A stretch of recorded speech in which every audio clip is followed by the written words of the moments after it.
Hello, music teacher friends. Welcome to episode number 54 of the Beyond Measure podcast.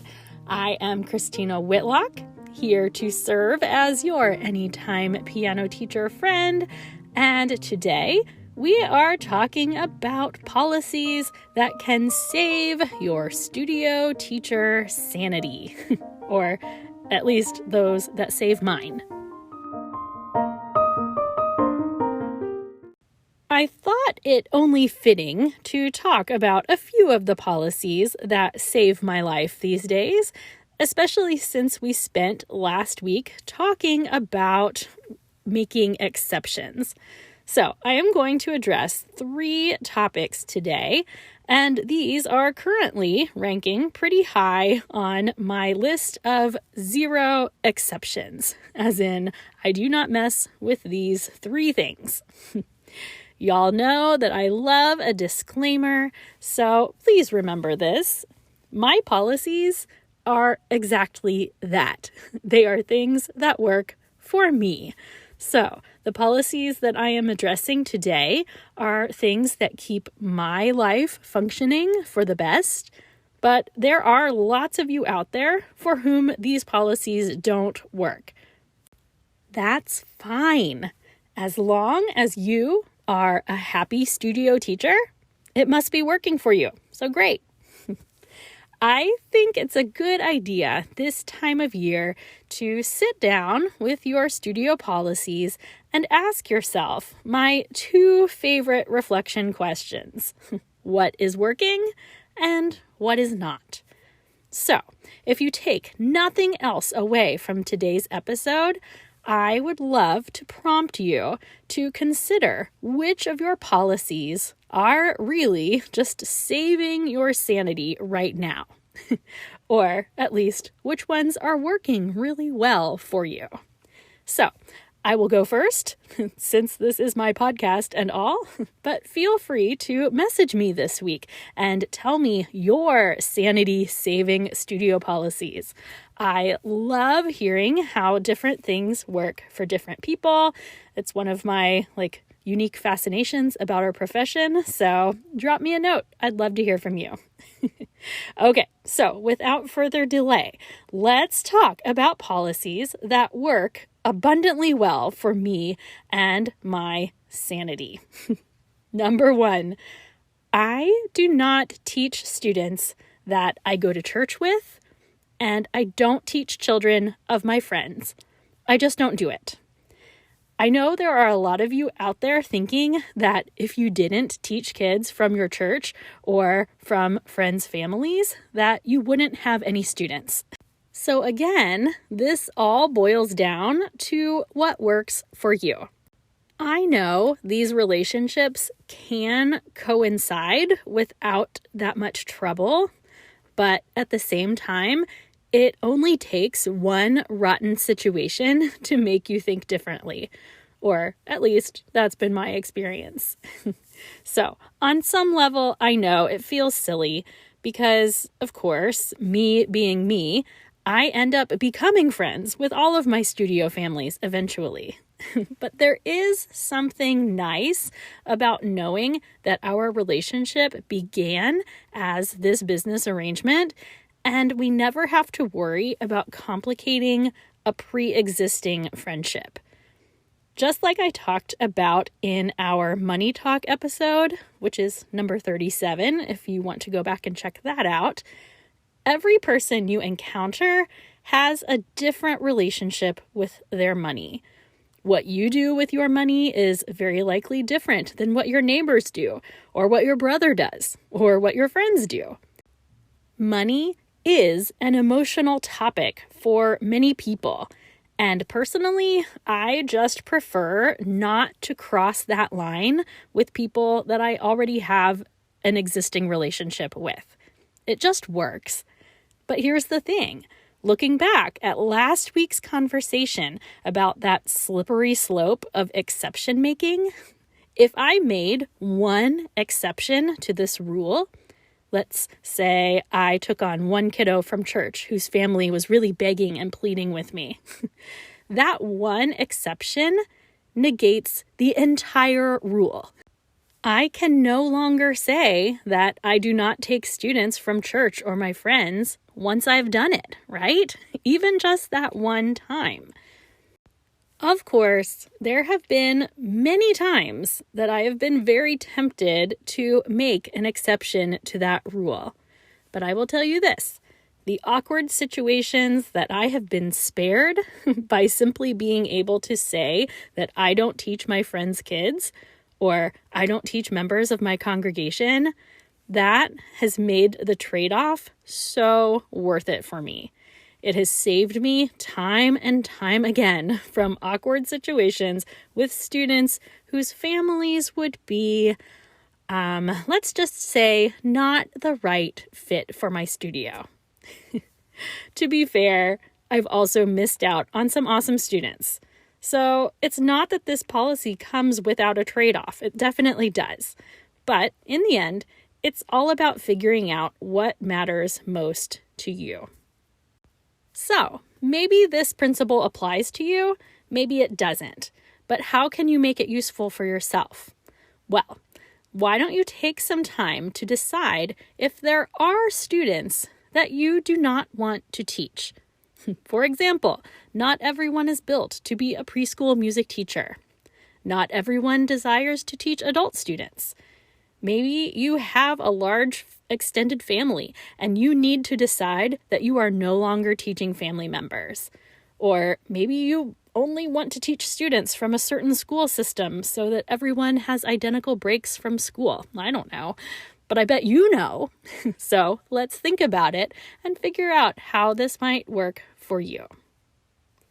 All right, so that was number 1. Moving on to life-saving policy number 2, and it's a controversial one, I know, but I do not give makeup lessons, friends. It's in my policy. I made this change several years ago, and frankly, I don't ever want to go back. Do people still ask for makeup lessons? Oh yeah, but I have learned, and to be honest, I'm also in the process of relearning that it is really better to leave that line drawn. There was a time in my life, namely before I had children, that I was extremely flexible in makeup lessons. I saw it as a way to build rapport with my families. And I know they did appreciate it, but it also ran me a little ragged. And now, with young children home with me and the hours that I put in each week, there's just no way. It's just not possible. So, I don't think I have to give you the speech about how saying yes to something always means saying no to something else, do I? Don't we already know that?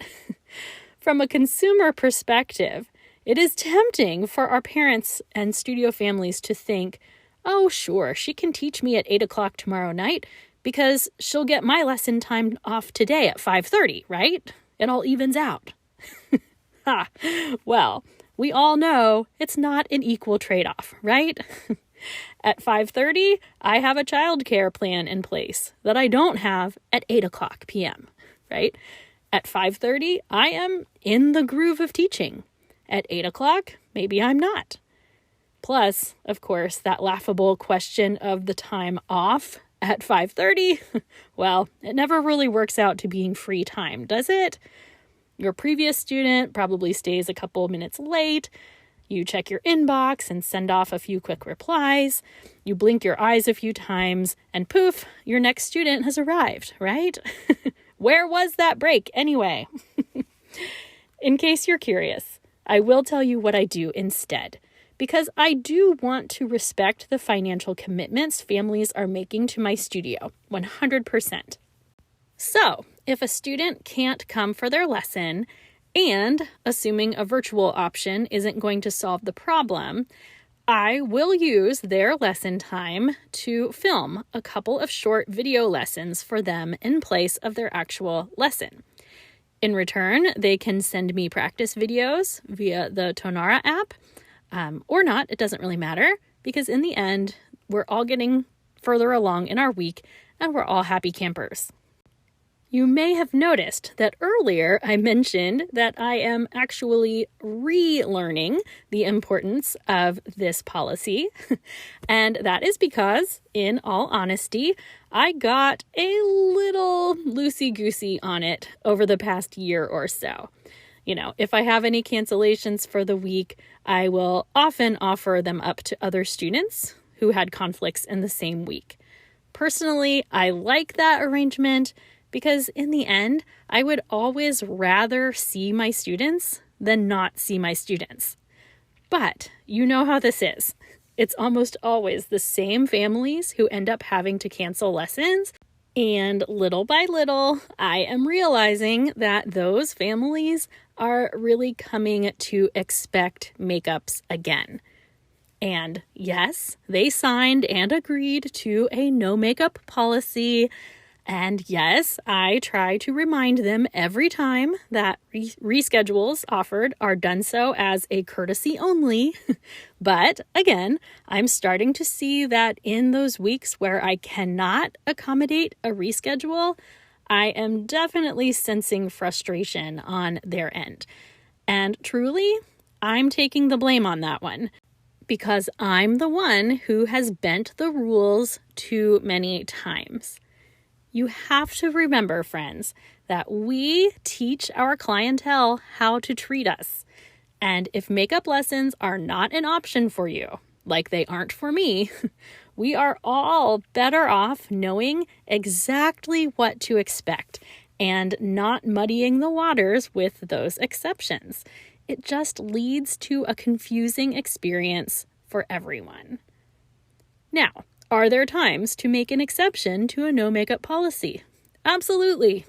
And this, of course, is the beauty of running our own businesses.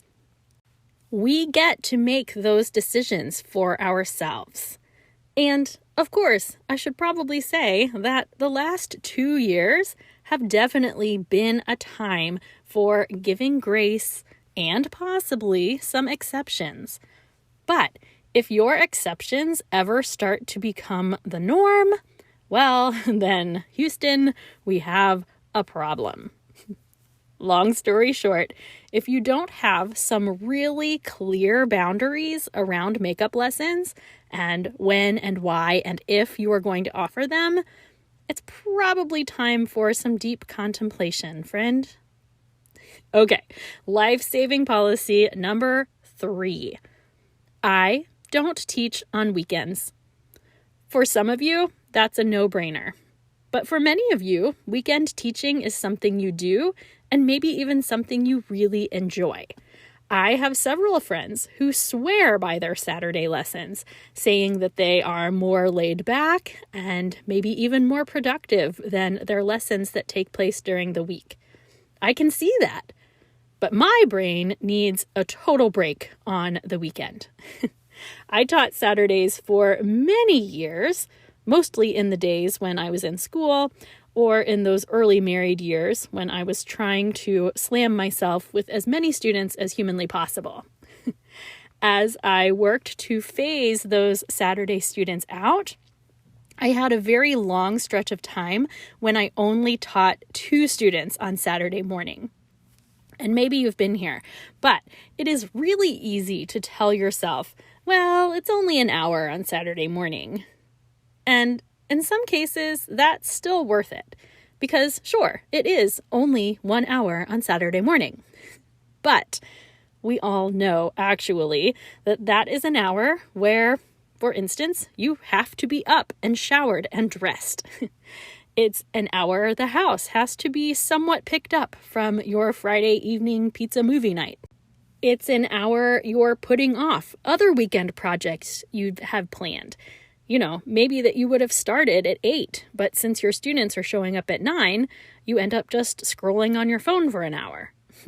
It's an hour that you have to be on, animated, professional, all the things, you know the drill. And for me, that rule of not teaching on the weekends has been incredibly life-giving. So I treat my vacation weeks the same way. I do everything I can to protect the sanctity of the weeks that I take off of teaching. Sure, sometimes I do have to teach a little bit here and there if I have had to miss some lessons myself. But I try really, really hard to explore every possible option first before teaching over a break. So, even if you do teach on weekends, I would strongly encourage you to make sure that you block out specific times throughout the week to not teach and stick to that. Young teachers, hear me on this. I used to just teach like the Energizer Bunny, and I convinced myself that I was somehow built to teach more intense workloads than other teachers. And maybe that is somewhat true, but I can also promise you this. Here, at the ripe old age of 39, it has officially caught up with me. I teach pretty long hours Monday through Friday, but then I need that 48-hour solace on the weekends. And for the record, I need full 7-day, 14-day, or whatever number of day breaks a few times each year. Here's the secret. Rested teachers are better teachers. There are so many times where we can convince ourselves that, we can do a little more and take a little less break. But it rarely works out in our favor. To riff on a favorite quote of mine, there is a time to teach and there is a time to rest. We have to embrace both and neglect neither. So, okay, friends, there you have it. My very public reflection of the 3 policies most working for me in this season of my life. So now it's your turn. Make some time this week to consider what studio approaches are really working for you in a big way right now. I happen to think acknowledging the things that are working is every bit as important as taking note of what is not working. But somehow they are just less obvious, right? So while you ponder those questions, let me take a moment and toast your extraordinary efforts this week.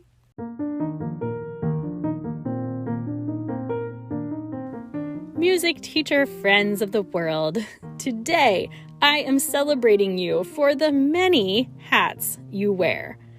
Not only are you bringing the gift of music instruction to your students every week, but you are also managing your business like a boss. I know that not many of us really embrace that aspect of what we do, but we do need to acknowledge the fact that business-related decisions are a huge part of what we do. And we need to give ourselves a little pat on the back every once in a while for making the decisions that are working for us. Even if there's clearly room for improvement, take a moment right now to reflect on how far you have come this year or this decade or whatever. You know, you are making decisions that are resulting in income for you and for your family. And that is certainly something worth celebrating. So, well done, my brilliant teacher friends. This is me raising my glass to you. Here, here.